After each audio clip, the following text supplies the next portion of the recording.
Ladies and gentlemen, very pleased to introduce my, there. Yeah, he is my six here. So I'm to introduce Aurel Sari.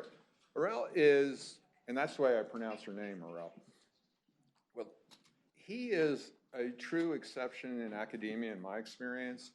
Here is a gentleman who has not served in the armed forces, but he not only is a brilliant lawyer, he has invested himself in understanding the armed forces, the weapons, the mindset, the strategies, everything else, to the point where he would be a match for any flag officer in any of the services.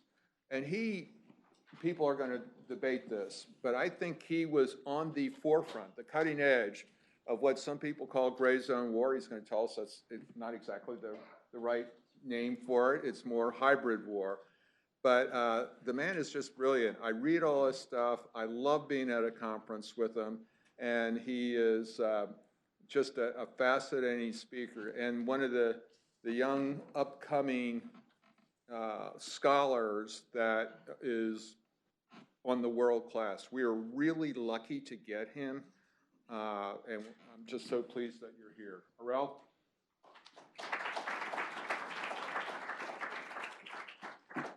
Very good afternoon to everyone. General Dunlap, thank you very much for that kind introduction. I was trying not to blush too much.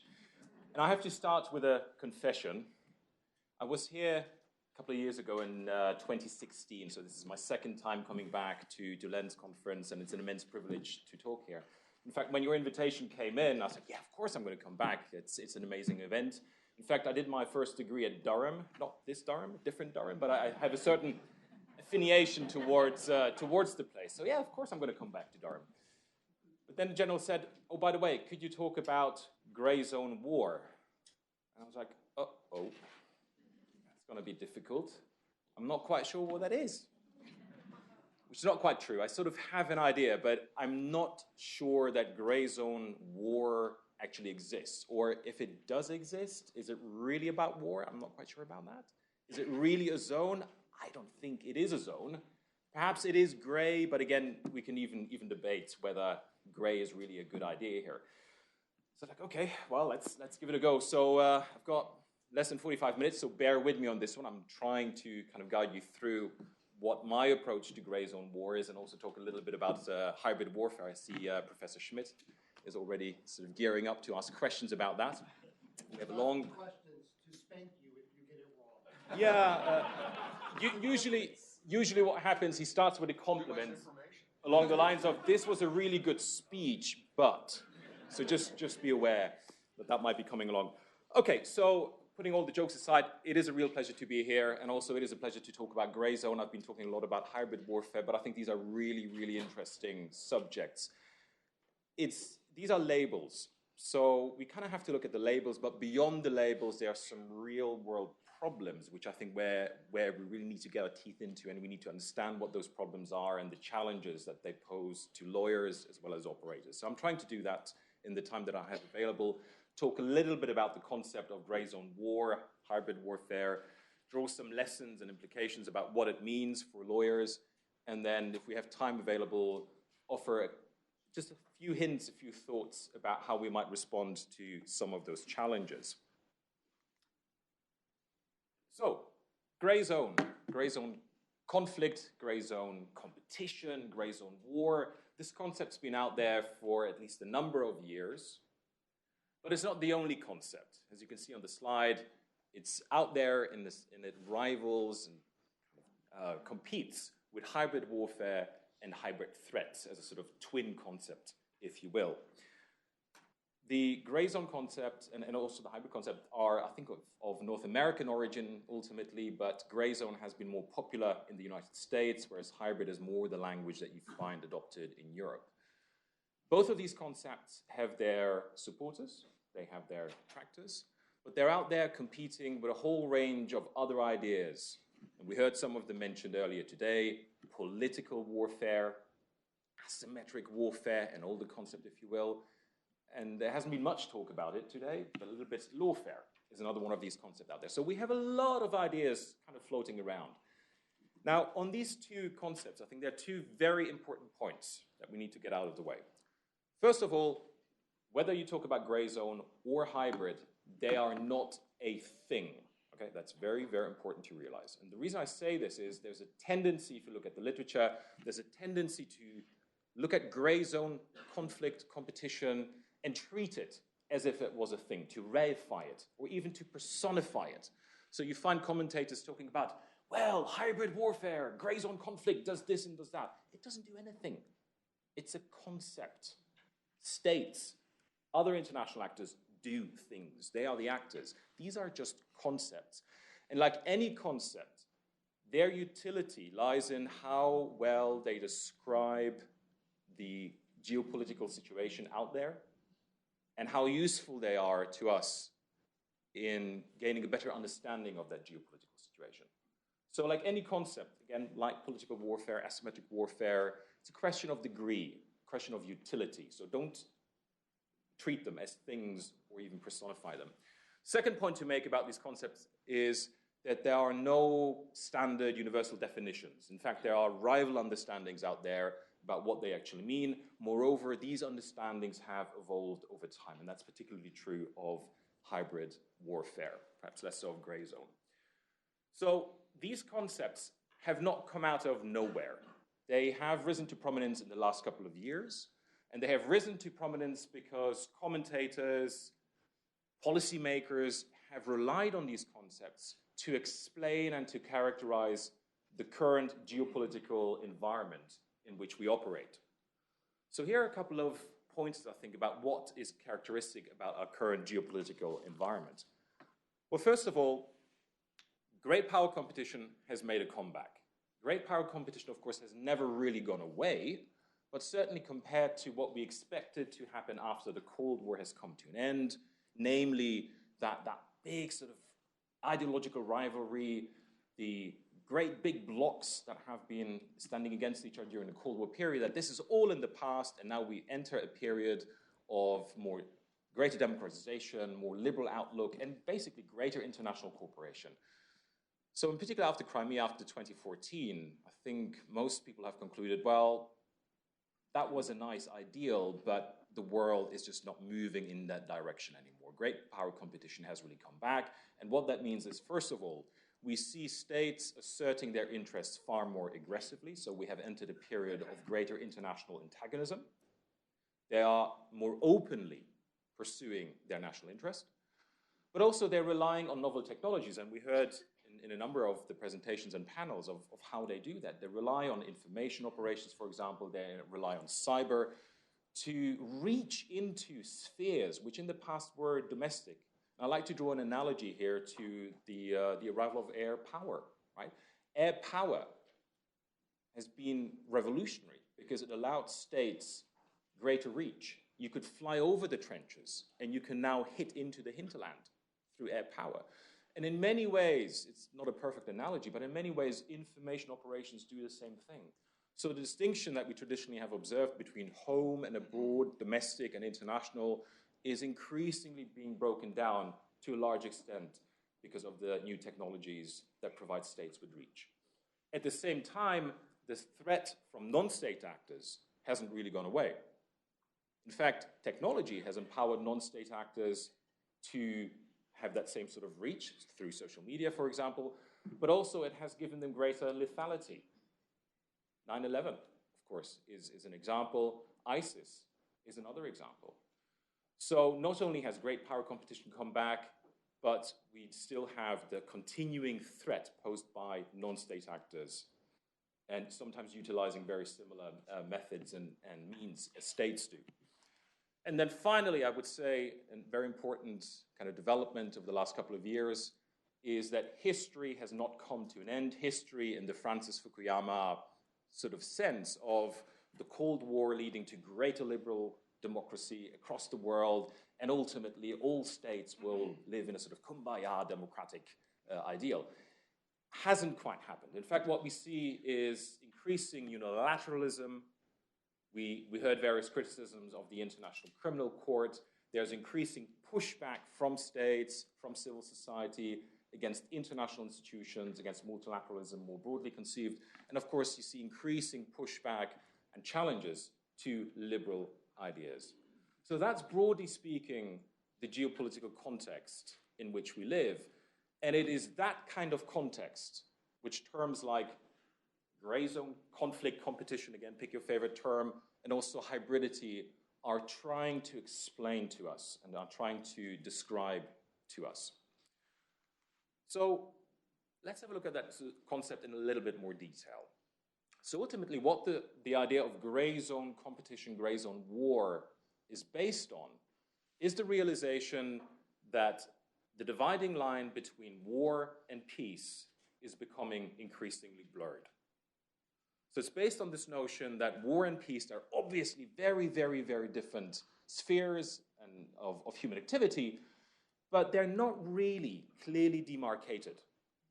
So it's a bit like hot water, cold water. You mix them together, you get something in the middle. You get this sort of lukewarm, whatever it is. It might be a bit hotter, might be a bit colder, but it's a mix, it's a blend. And that's ultimately what this idea of grayness is trying to encapsulate, namely that the dividing line between war and peace is fluid. We don't quite know where it is, but more importantly, that in our current geopolitical situation, we are faced with competitors, adversaries, threats, which are neither war, at least not in the sense of open hostilities, nor are they proper peace either. They're somewhere in between. And of course, in addition, and that's what I quite like about this notion of grayness, is it's sort of murky, it's deniable. We're not quite sure what's going on. You see these points reflected very nicely in a quite influential definition by the US Special Operations Command from 2015, which, as you can see on the slide, says that gray zone challenges are defined as competitive interactions among and within state and non-state actors that fall between the traditional war and peace duality. So what is characteristic about gray zone competition is that there is hostility, antagonism, there is a tussle there. It is not peaceful. But at the same time, it doesn't reach the level of full outright traditional warfare either. It can involve states, it can involve non-states. And also, if you read on with that definition, you see that law and questions about legal frameworks is absolutely central. Good example here would be the strike on General Soleimani. Is the United States and Iran at war? Is the United States and Iraq at war? Does human rights law apply to it? Was it an assassination? Right?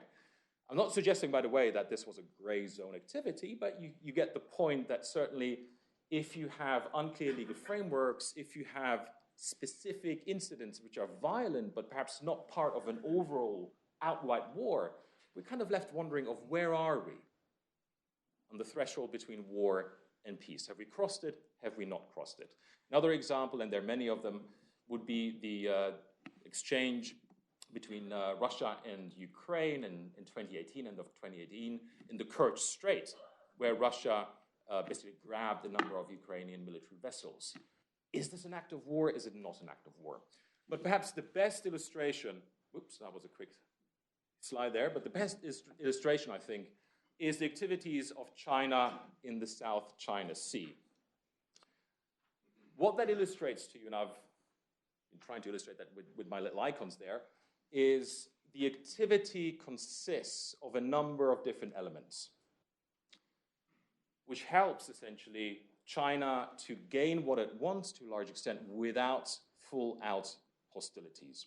So what are these elements? Well, first of all, China relies on the law. As you know, China has been making long-standing claims that it has sovereignty in relation to the South China Seas. It has sovereignty over certain maritime features, various reefs and rocks, etc., although China would see them as islands. So it's making basically a principled argument. It's not a question of policy. China is relying on the law precisely to make a principled argument and say, we have a right to be in this space. Based on that, China has been engaged in island building activities. I'm not sure that they put palm trees on the islands, but believe me, it's really difficult to find an icon with an island which then has an airstrip on it. So I've gone with I've gone with the palm trees. It looks nice. But the point is, based on that legal claim and that supposedly principled approach, China has then taken activity in the real world, actually dredging and building these islands. Why? Well, first of all, those islands provide China with strategic reach. It allows China to actually properly exert control over those maritime areas. But then also, China can turn around and say, oh, hang on a minute, they're not rocks. They're not just kind of maritime features. They're islands, right? We have sovereignty. We can claim territorial waters, or the right that these are territorial waters. Of course, this is a self-created precedent, but you can see how the legal claims and then the actual action, not on the ground, but in these waters, reinforce each other. Based on that, based on these claims that these are our own territorial sovereign waters, China has been taking action to push other states and push their vessels, their etc. interests out of that area. How? Well, China is using a number of different instruments.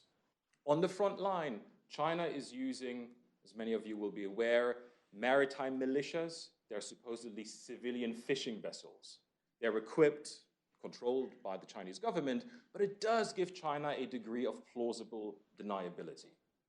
So rather than use hard military power, use the supposedly civilian assets out there, right?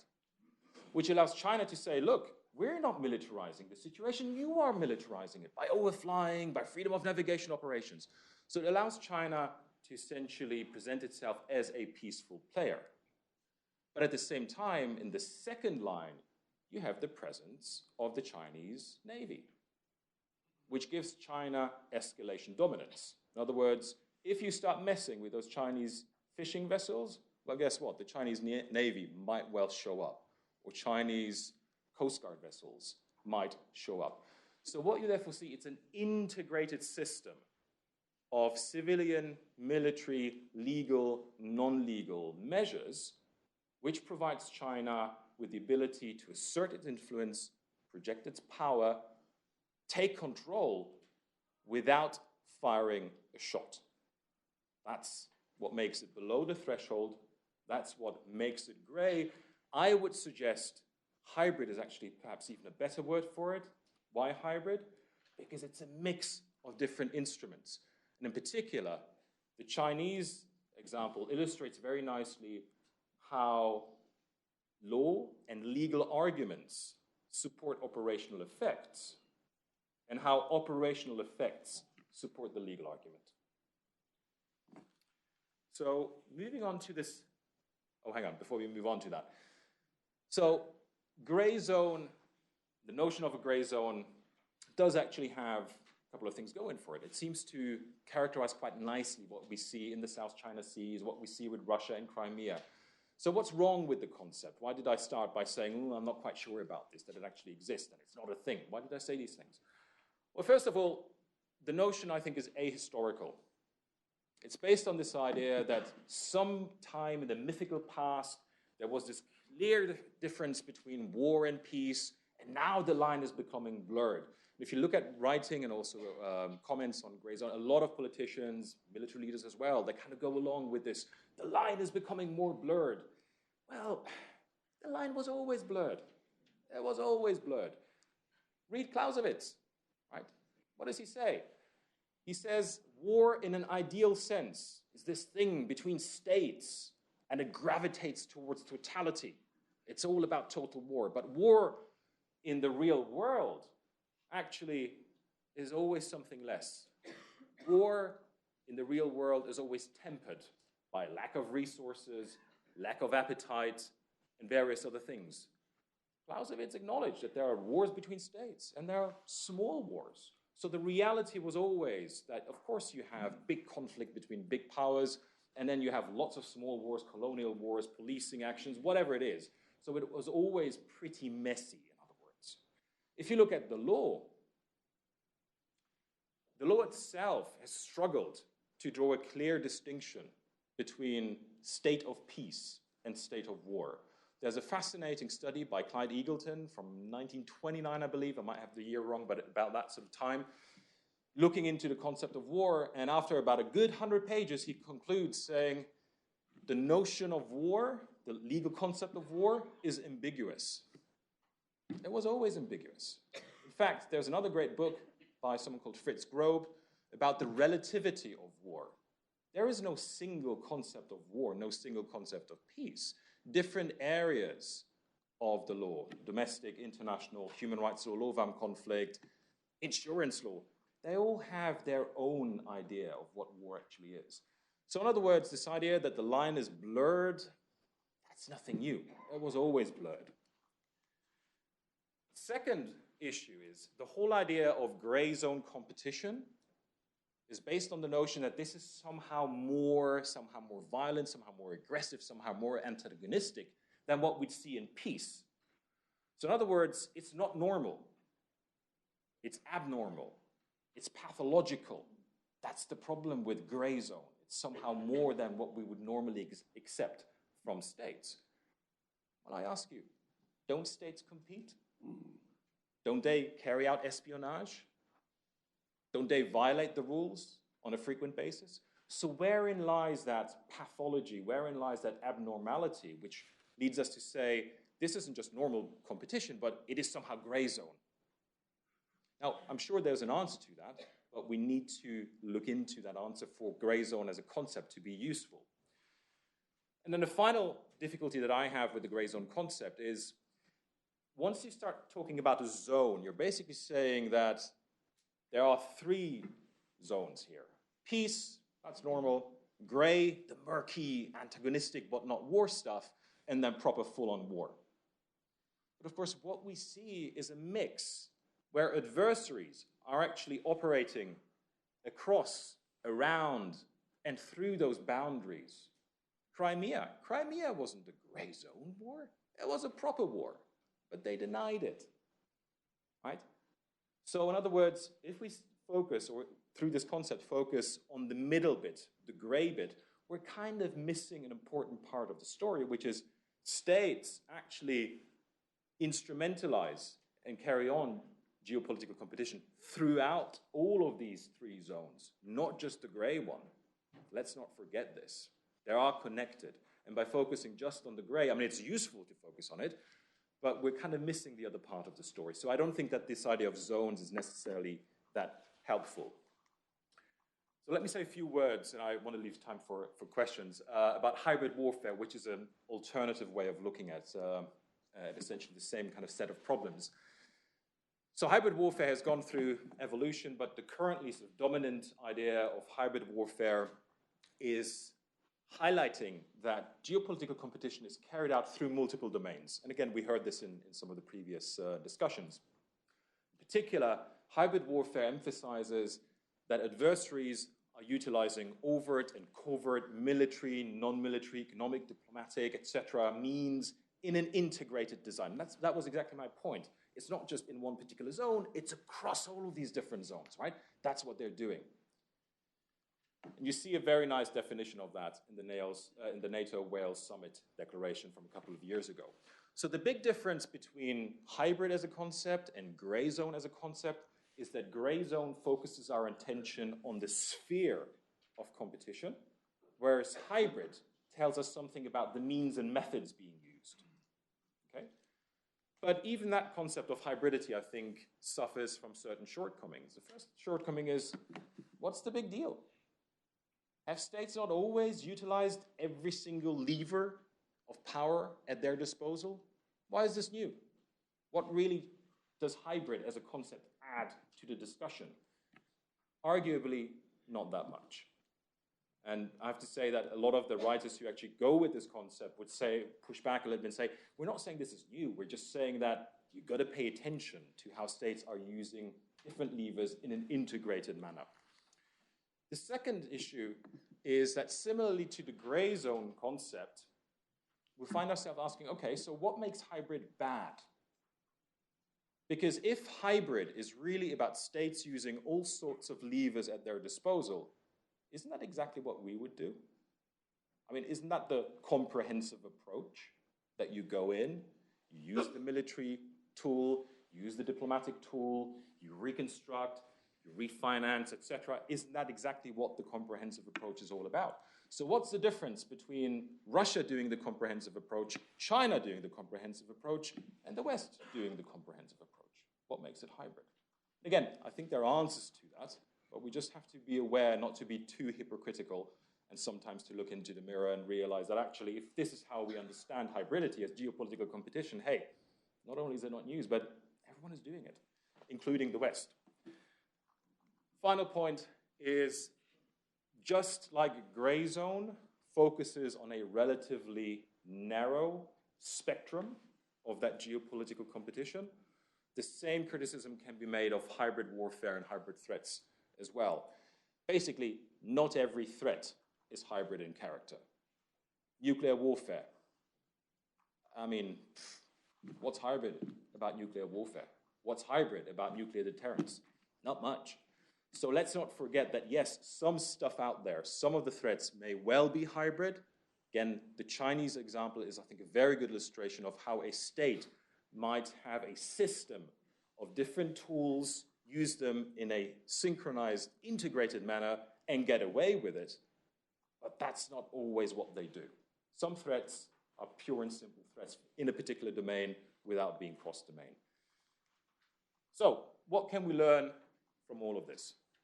Well, the first point that I would make is that neither gray zone nor hybrid really gives us a comprehensive, universal description of the geopolitical difficulties that we are facing. At the same time, they do pinpoint, they do highlight certain interesting features. Again, that murkiness between proper war and proper peace, as well as that integrated use of different levers and different measures across multiple domains. And that is a useful insight. From a legal perspective, what does that mean for us? Well, what I would say, first of all, is that whether or not something is hybrid, whether we care to characterize it as hybrid, whether we care to characterize it as gray, is ultimately, in my mind, a question of political judgment. What I'm saying is, there's not much point in trying to come up with objective definitions of what makes something gray. If you feel, you as a nation state feel that a particular activity by a competitor is hostile, antagonistic, contrary to your national interest, call it gray. Call it hybrid. But that's a political judgment more than anything else. I don't think we can escape these political judgments, so we have to be open about them. That would be the first point. Secondly, hybridity and gray highlights a number of specific legal challenges that we're facing in this domain. Thresholds, and we mentioned this earlier, the armed attack, use of force threshold, certain gray areas in the law that exist. Sovereignty, is it a rule? Is it a principle? Adversaries can play in that space. Of course, we heard, so are we. I mean, it wasn't exactly the United Kingdom saying that, you know, intervention, cyber intervention below the threshold of prohibited coercive interference is okay. I mean, isn't that essentially gray zone sort of stuff? So again, whether or not you characterize it as a gray zone is, I think, ultimately a political question of political judgment. And then the final point, and for me, this is the most important kind of insight and the most useful aspect of these terms, both gray and hybrid, is that they highlight how law is being used by adversaries and, of course, also by us, the West, and individual nation states, how it is being used both as a medium of competition. In other words, we compete with each other through the legal domain, and how also it is being used as an instrument, a tool, as leverage of geopolitical competition. And once again, the China example, I think, illustrates that very, very nicely. So, why is that a problem? Well, ultimately, it's a problem because if adversaries are utilizing the law as an instrument of geopolitical competition, they do so in a hostile, malign way. They utilize law in order to further their national interests against our national interests. So the first challenge that this presents is a challenge essentially to national security. That's why we need to look into this and take it seriously. Secondly, the way that adversaries utilize the law deniability, breaking some very, very fundamental principles of international law, such as do not invade and annex another state's territory,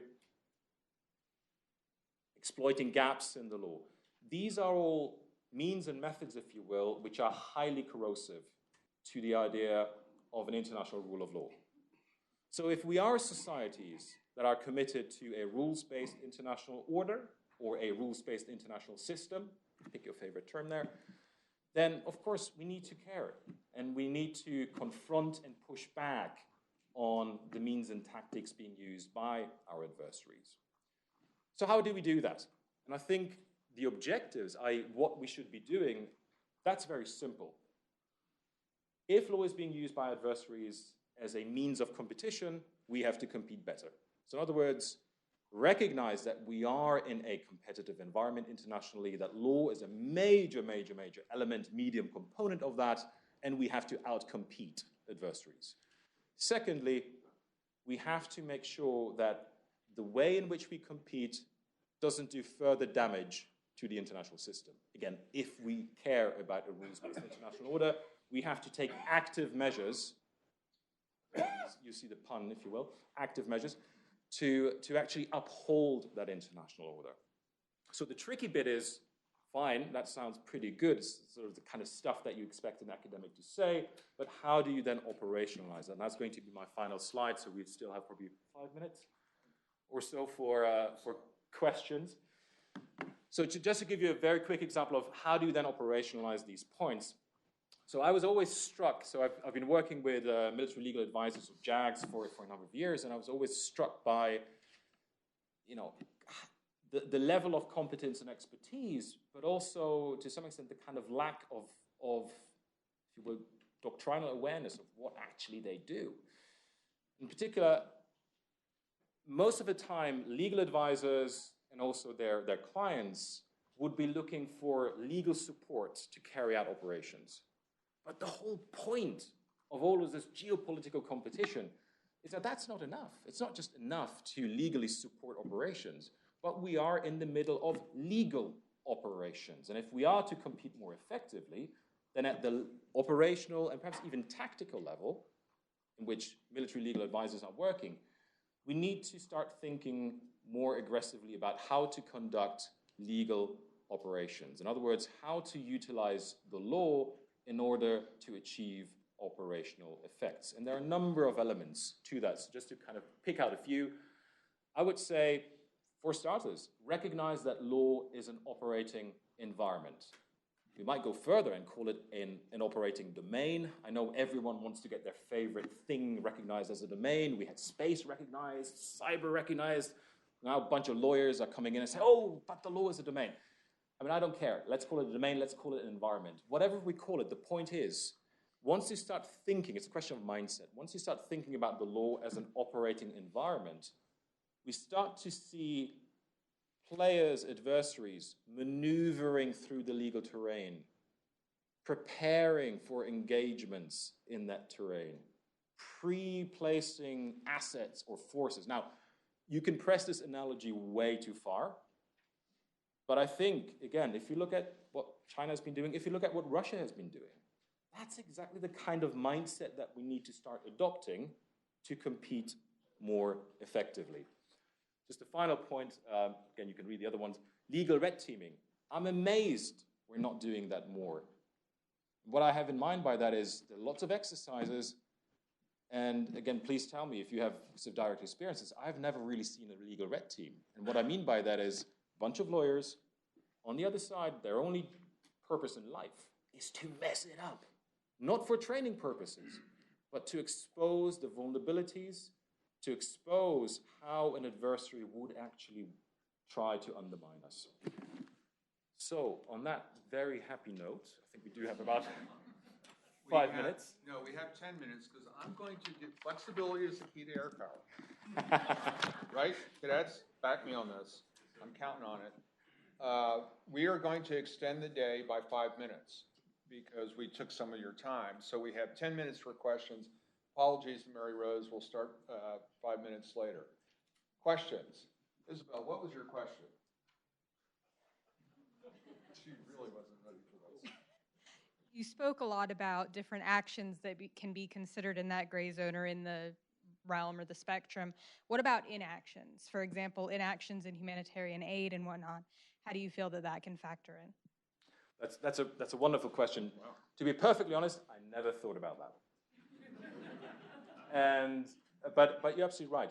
Inaction can equally be perpetrated in a malign point. So what I was trying to get at with the whole hybrid Exeter gray concept is, of course, some types of activities that our adversaries might engage in, violating the law, etc., that's fairly easy to characterize as hostile, malign, gray, bad.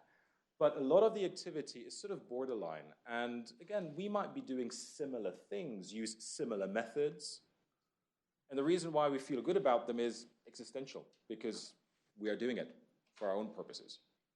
So you can't really, at all times, judge and dismiss what adversaries are doing on the basis of the nature of the thing, but it's the intent.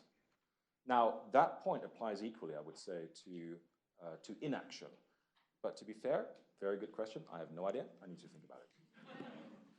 Well, I guess everybody will want to Google my blog posts about the moral hazard of inaction in war. I'll send you a copy there. Thank you very much. Other questions? Josh? Josh Smith, third-year law student at Chapel Hill. Professor, I was wondering, in governments where their constitutions require coordination between two branches of government, in the area of like gray zone war, is it possible that it can favor like an executive? So like here you mentioned the president's strike on General Soleimani. In America, only Congress can declare an act of war. But if you're in a gray area, it seems like maybe that the executive can bypass a legislative body. So just... Yeah, I think that there are two issues around this. One is there are lots of seams within our societies, legal seams, and they then translate into decision-making seams, and some of these seams are around the different elements of government or the different branches of government, including the executive, the courts, etc., legislature. So one of the concerns is, are adversaries able to exploit some of those seams? Right? So who can respond? How can they, for example, get into our OODA loop? How can adversaries exploit some of those frictions that exist between the different branches of government? I think that's certainly one of the concerns here. The other concern that we have is, and we can go back to information warfare. How do we respond? And in particular, it's one thing to say that we need to be effective in responding to information warfare. But what about freedom of speech? What about over-regulating? And I think that's in particular where you'll see debates around, is it for the executive to respond? Well, of course, they have speed on their side, but where's then the accountability that might be exercised by the courts, by the legislature over the executive? So I don't think you'd have to look at each society, at each legal framework, each constitution, and at each political setup to make those kind of judgments. I don't think you can make them in a general way, but the problem is going to be the same across Western nations, namely exploitation of the seams, that's the vulnerability, but then how do we address that vulnerability in a way which still safeguards the rule of law, and in particular safeguards the political and moral and ethical values that we hold dear. We have time for one or two more. Jessica.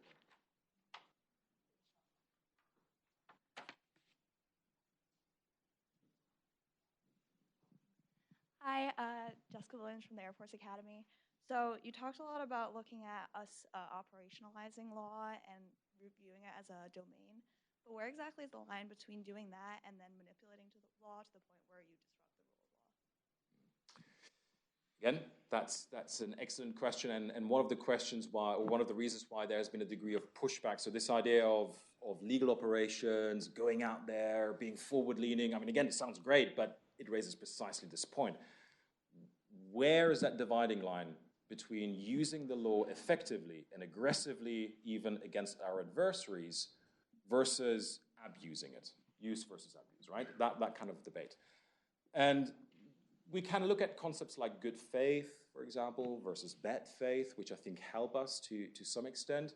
But to my mind, the most important thing is a degree of openness about this.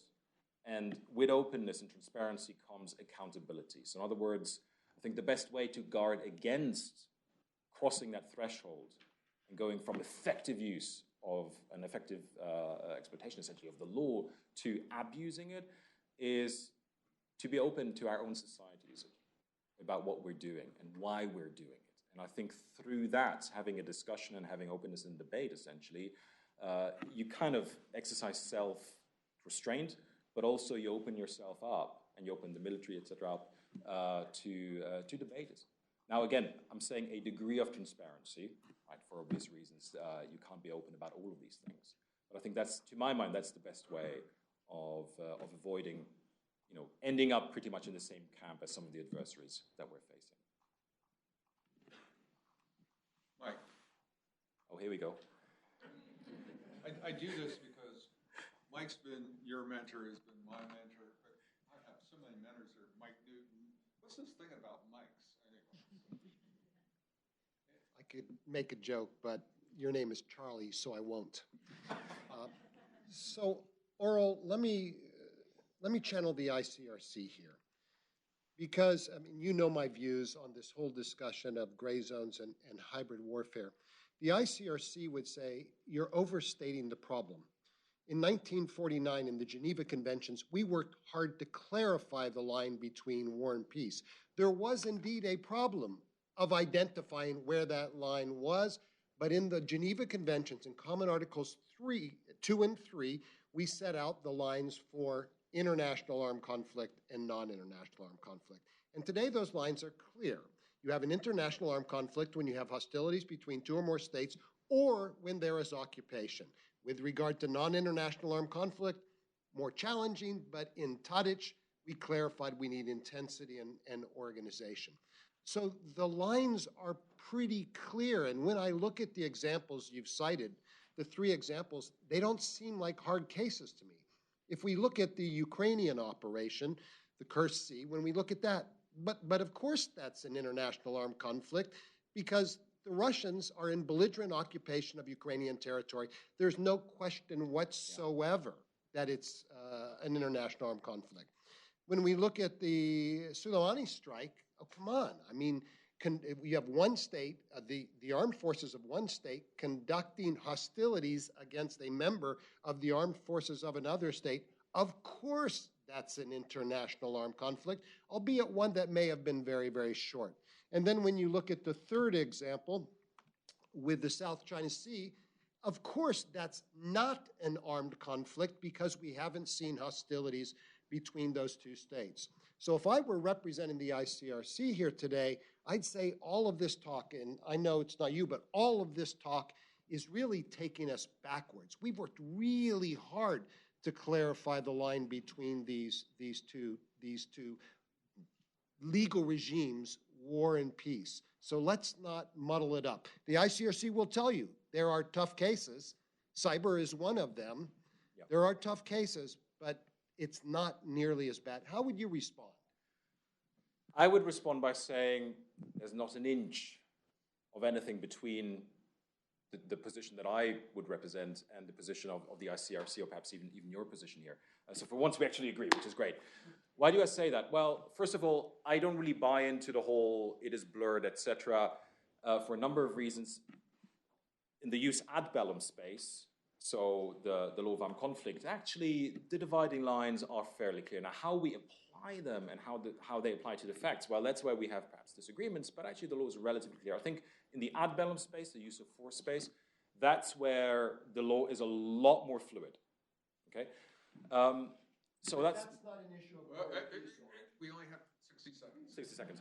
So, but then, nonetheless, and this is where grayness kind of does come in.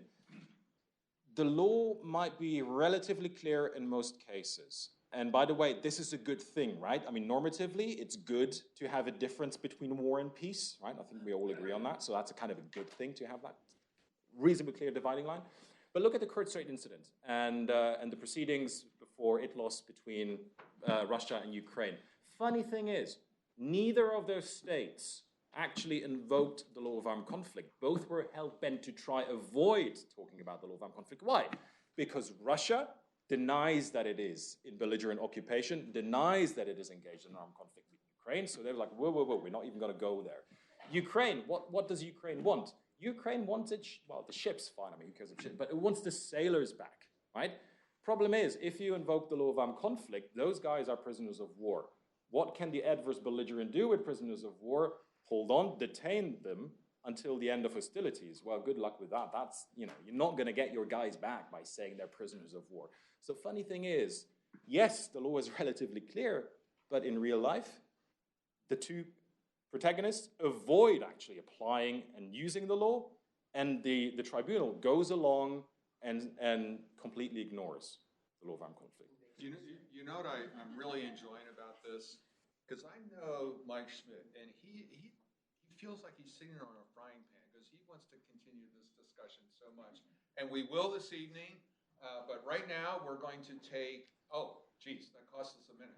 We're going to take a 13-minute break, and so enjoy it.